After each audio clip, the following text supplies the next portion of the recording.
দিনের সাথে সাজানো গুছানো নিরামিষ খাবার থালা নিয়ে হাজির হয়ে গেলাম। তো সবাইকে প্রথম জানাচ্ছি জয়গুরু। কেমন আছেন? আশা করি ভালো আছেন, আমিও ভালো আছি।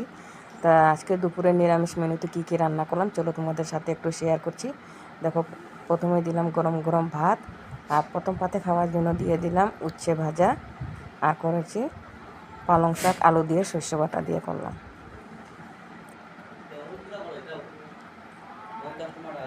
আর আছে এখানে দিলাম ডালটা রান্না করলাম অরল ডাল আর চানা ডাল একসাথে দিয়ে রান্না করলাম পাঁচফোড়ন সম্বাস দিয়ে। আর আছে এখানে সোয়াবিন কষা, সোয়াবিনটা কষা কষা করে আজকে রান্না করলাম। আর আছে পাঁপড় ভাজা। আর এখানে আছে দেখো মটর ডালে বড়া করে রসা করেছি।